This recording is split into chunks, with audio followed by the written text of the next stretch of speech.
Export business plan क्या होता है, इसका पर्पस क्या है, इसके कंटेंट्स क्या हैं। मैं एक एग्जांपल देना चाहूँगा। आपने किसी मंजिल पे पहुंचना है और आपने उस मंजिल की तरफ जाने वाला रूट डिफाइन नहीं किया और रूट को प्लान नहीं किया, तो फिर आप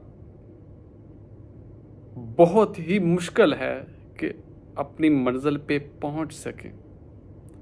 बल्कि ये भी पॉसिबल है, अगर आपने रूट ही गलत ले लिया है, आपने लाहौर से इस्लामाबाद जाना है, तो आप ऑपोजिट रूट पे चले गए हैं, या मोटरवे से जाना चाहिए था या जीटी रोड से, लेकिन आप कोई और ही रूट ले लिया है और ऑपोजिट यानी मुखालिफ समत पे चले गए हैं, तो फिर आप अपनी मंजिल पे कभी भी नहीं पहुंच सकते।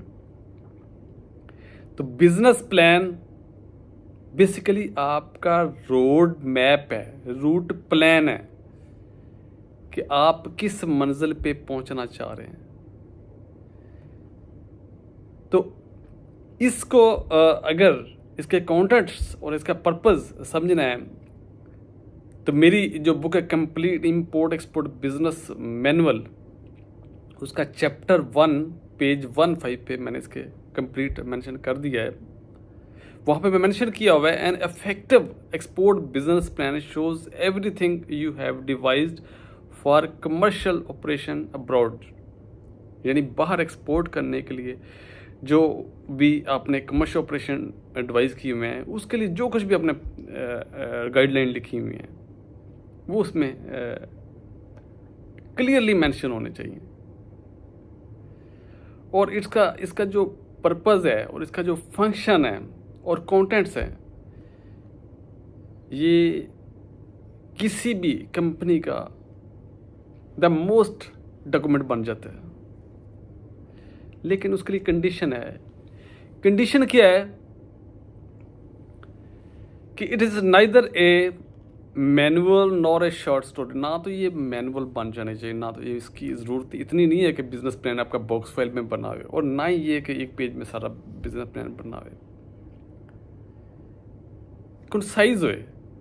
आपका जो बिजनेस है, बिजनेस टू बिजनेस डिपेंड करता है कि कितने पेजेस में उनकी रिसर्च फैक्ट्स एंड फिगर्स सारी चीज़ें आ रही हैं। तो मैक्सिमम ये 6-7 पेजेस पे होना चाहिए, इससे लेंथ ही नहीं होना चाहिए। लेकिन with the passage of time उसको अपग्रेड करते जाएं with research, with facts and figures. क्योंकि जो बिजनेस प्लान है, it is a set of instructions backed by logical analysis and considerations. Logical analysis क्या है? आपने रिसर्च की, फैक्ट्स एंड फिगर्स लिए, उसकी बेस पे आपने सारे डिसीजन लिए, उसकी बेस पे बिजनेस प्लान बनाना। ना कि ड्राइंग रूम में बैठ के 4 दोस्त बैठे चाय शे पिए तो बिजनेस प्लान बनेंगे, ऐसे बिजनेस प्लान नहीं बनता। बिजनेस प्लान बनेगा रिसर्च के बाद, और रिसर्च फैक्ट्स एंड फिगर यानी अदादो शुमार के बगैर रिसर्च कभी भी मुकम्मल नहीं होती। आपके पास अदादो शुमार हुए, उसकी बेस पे आप एनालिसिस करें, एनालिसिस के बाद आप बिजनेस प्लान को बनाएंगे। अच्छा, वहाँ पे पर्पस भी मैंने मेंशन किया हुआ है और भी कुछ चीज़ें लिखी हुई हैं साथ। पर्पस में मैंने क्या लिखा है? To bring all relevant management tools and marketing instruments together. Brief description of the management team, then to give a direction to all your planned activities for maximizing existing potential and objectives are set out. Then third point, to give time and action plan. Last but not the least, to show cost and benefit analysis. ये 4 जो हैं, ये purpose है plan का। अगर business plan आपका purpose fulfil नहीं कर रहा, तो बिजनेस प्लान आपका गलत बना है, फेलियर है, फ्लॉप है। उसको फॉलो करने से आपकी कामयाबी नहीं हो सकती, क्योंकि जब कोई भी काम किया जाए उसका पर्पज़ ही फिल नहीं होता तो फिर वो काम करना ज़ाया जाता है। देन मैंने बिजनेस प्लान के सारे कॉन्टेंट्स दिए दिए हैं 10 पॉइंट्स में। सबसे पहले एग्जीक्यूटिव समरी आती है। हालांकि एग्जीक्यूटिव समरी बनेगी तब जब बिजनेस प्लान सारा कंप्लीट हो चुका है। अगर सर्च फैक्ट्स एंड फिगर बन चुके होंगे तो एग्जीक्यूटिव समरी टॉप पे सिर्फ समरी आएगी जो कि इन्वेस्टर्स को दिखाने के लिए या अपना बिजनेस प्लान किसी को दिखाने के लिए होएगी। उसके बाद वो बिजनेस प्लान को पढ़ेगा। तो सारा बिजनेस प्लान बन जाए उसके बाद समरी बनती है। तो बिजनेस प्लान का पहला पॉइंट एग्जीक्यूटिव समरी है, जहाँ पे की पॉइंट्स ऑफ द प्लान होंगे, बिजनेस डिस्क्रिप्शन और टारगेट मार्केट्स आएंगी, समरी ऑफ फाइनेंशियल प्रोजेक्शंस आएगी। सिर्फ 3 points, nothing else. Second point पे बिजनेस बैकग्राउंड है, हिस्ट्री ऑफ द कंपनी है, उसकी products offered showing distinct advantage. आपके प्रोडक्ट में कोई ऐसी क्या खास खूबी है जो दूसरों से बेहतर है, फिर ही आपकी कामयाबी है। कोई ना कोई यूएसपी आपका होना, यूनिक सेलिंग प्रपोजिशन कोई ना कोई तो है ना जिसके बेस पे आपने कामयाबी हासिल करनी है। Strengths and weaknesses of the company यानी स्वॉट एनालिसिस करें, प्रेजेंट परफॉर्मेंस दें, rationale was the basis for the decision to export. कि आप एक्सपोर्ट करना चाह रहे हैं तो उसके पीछे लॉजिक क्या है, किन पॉइंट्स की बेस पे आपने ये डिसीजन लिया। तीसरे पॉइंट पे आ जाता है मार्केट रिसर्च है, मार्केट टारगेट मार्केट कौन सी आपकी टारगेट कंट्री। ये सबसे बड़ी मिस्टेक होती है, हम एक प्रोडक्ट बना लेते हैं, पूरी दुनिया को हम बेचना शुरू कर देते हैं। हर प्रोडक्ट हर मार्केट की रिक्वायरमेंट नहीं होती।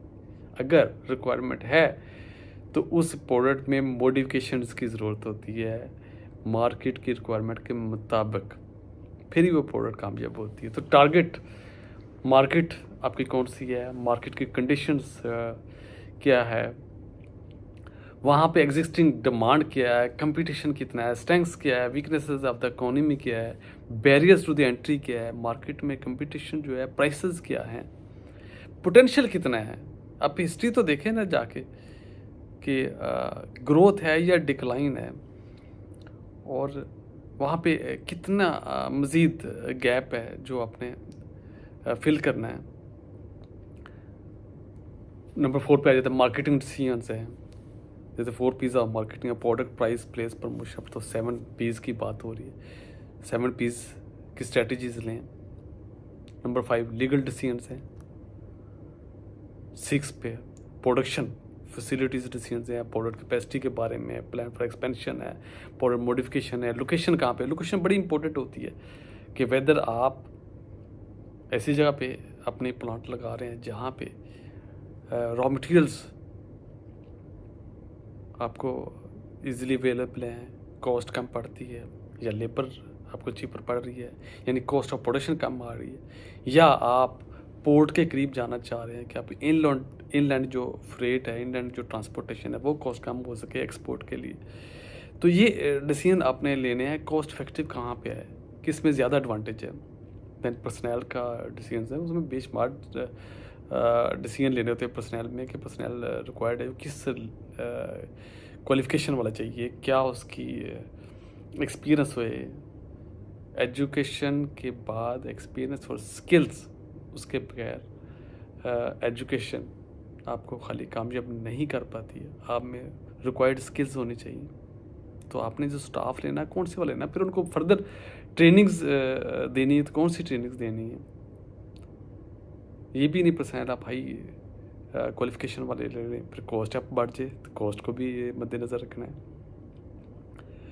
पोटेंशियल को ज़हन में रखना है, लॉन्ग रन में जो डिसीजन है वो लेना है, फाइनेंशियल डिसीजंस लेने हैं, cash flow, balance sheet, profit and loss account के बारे में, potential risk and sources of protection लेना है।